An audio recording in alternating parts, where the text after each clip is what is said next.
Salut à tous, je suis Adrien, formateur certifié sur tuto.com. Aujourd'hui, on va voir ensemble une petite astuce sur WordPress. Donc, c'est quelque chose que on ne connaît pas forcément et qu'on n'utilise pas tous les jours, mais c'est vrai que ça peut venir en aide à ceux qui écrivent des articles assez longs, donc souvent les blogueurs.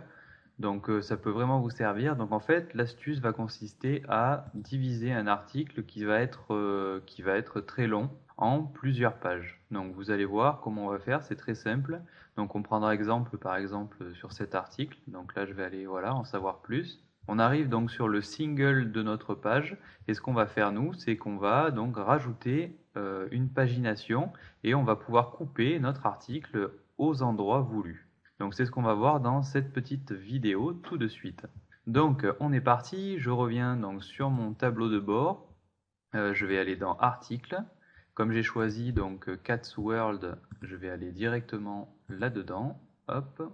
Voilà, donc là je suis bien dans l'article, je vois tout le contenu et c'est ce qu'on voit du côté front-end. Donc là, pas de souci, c'est un article tout simple.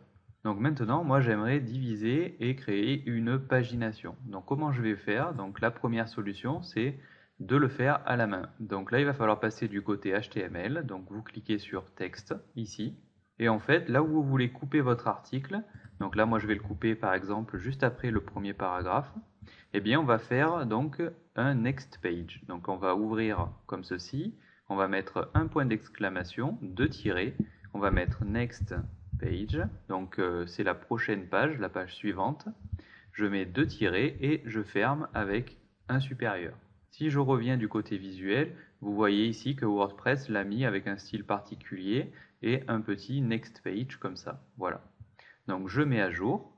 Voilà, c'est parfait. Je reviens ici, j'actualise et on voit donc que mon texte a été coupé. Par contre, ça ne va pas venir comme par magie, je n'ai pas de pagination toute faite. Mais le système est bien là puisqu'il a compris, en fait c'est un petit peu comme la balise mort qui se trouve ici. Quand on veut faire par exemple un extrait d'article et qu'on veut choisir le nombre de lignes, le nombre de caractères qu'on veut. C'est-à-dire qu'on choisit l'extrait que l'on veut, ensuite on met une balise mort et on va ensuite lire la suite de l'article.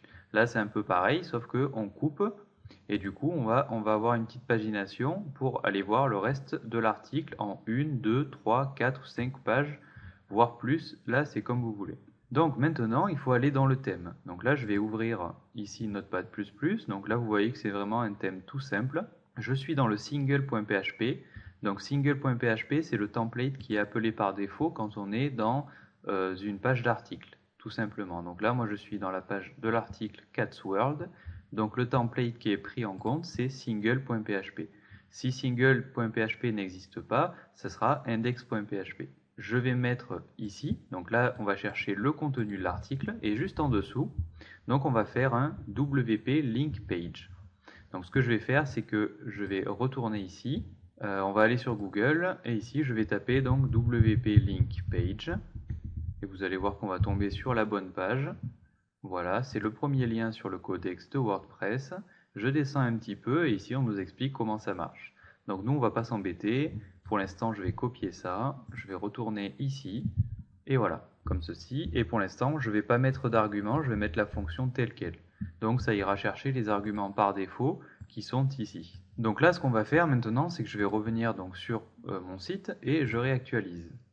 Et vous voyez que ça fonctionne très bien puisque j'ai bien mon page, deux points, j'ai 1 et 2. Donc quand je clique sur 2, ici, vous voyez bien que j'ai le reste du contenu qui se trouve juste après, qui commence par donec at je sais pas quoi, et on voit bien ici que ça coupe bien. Voilà, donc là c'est parfait, et vous voyez que ça fonctionne très bien. Donc si je coupe à un autre endroit, on aura la pagination qui va s'adapter, on aura 1, 2, 3, 4, 5, etc. etc.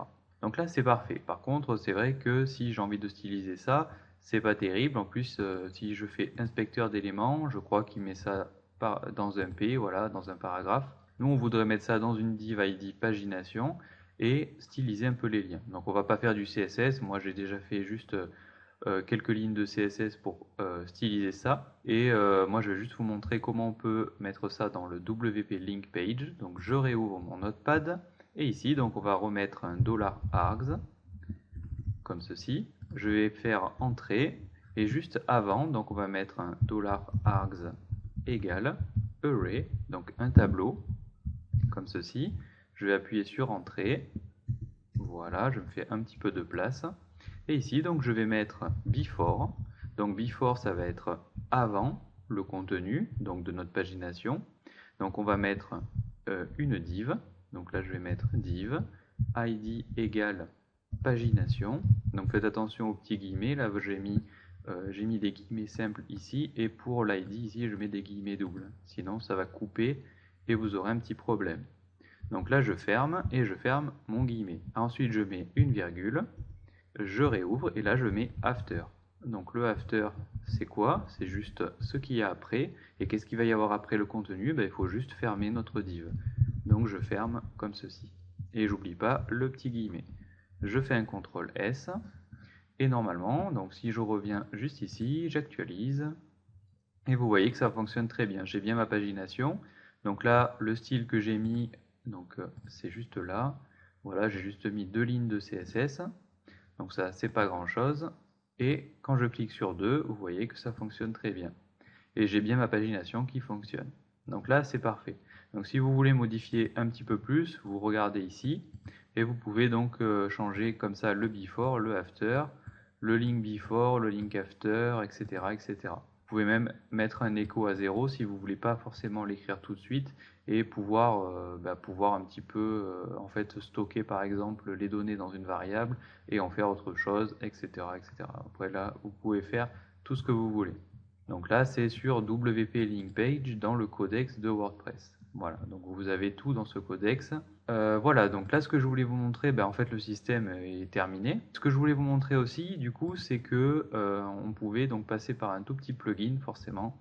Il y a un plugin pour tout sur WordPress et c'est un petit plugin qui va nous permettre en fait d'ajouter ce next page sans passer ici par la case HTML. Parce que c'est vrai que pour vous ou même pour votre client, vous n'allez pas lui dire passez en HTML, mettez une balise next page.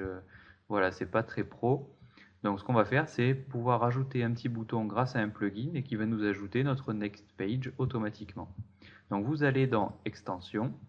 Donc moi je l'ai déjà préinstallé, j'ai juste à l'activer. Vous allez juste à la chercher puis à l'installer. Donc vous cherchez, si vous ne l'avez pas, Adjustly Next Page, tout simplement. Vous l'activez. Donc là je clique. C'est maintenant activé. Je retourne donc sur mes articles. Et là, on va voir juste un petit bouton apparaître.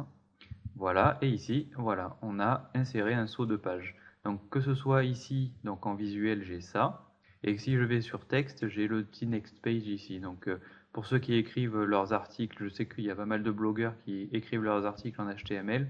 Comme ça, c'est vrai que ça fait beaucoup plus propre. On est sûr de ne pas avoir des balises P qui sont vides ou des divs qui se promènent, etc., etc. C'est vrai que le visuel, c'est bien pour ceux qui connaissent rien du tout, mais c'est vrai que le côté HTML, on fait toujours du code un peu plus propre.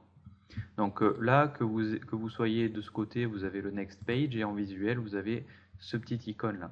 Donc là, ce que je vais faire, c'est que pour finir le tuto, je vais couper à cet endroit-là et je vais cliquer sur le petit bouton. Et vous voyez que ça fait exactement la même chose. Ça me rajoute un petit next page. Je mets à jour. Je reviens ici, j'actualise, et vous voyez que ma pagination s'est bien adaptée. Donc là, si je fais 2, je passe ici. Si je fais 3, je vois la fin de l'article, et je peux naviguer comme ça dans mon article, et vous voyez que ça fonctionne très bien. Et à chaque fois, dans l'URL, vous voyez que ça s'adapte en fait. On a catsworld / et le numéro de la page. Donc là, si je vais sur 3, ici on a 3. Voilà, mais cette petite astuce WordPress est terminée. Donc si vous avez bien aimé ce petit tuto sur ces astuces, je peux vous programmer peut-être une formation plus longue avec par exemple une dizaine d'astuces WordPress ou alors faire des petites astuces comme ça de temps en temps. À vous de me dire ce que vous préférez dans les commentaires. Je suis ouvert à toutes les suggestions. Voilà, écoutez, je vous dis à bientôt pour de prochains tutos. Allez, bye.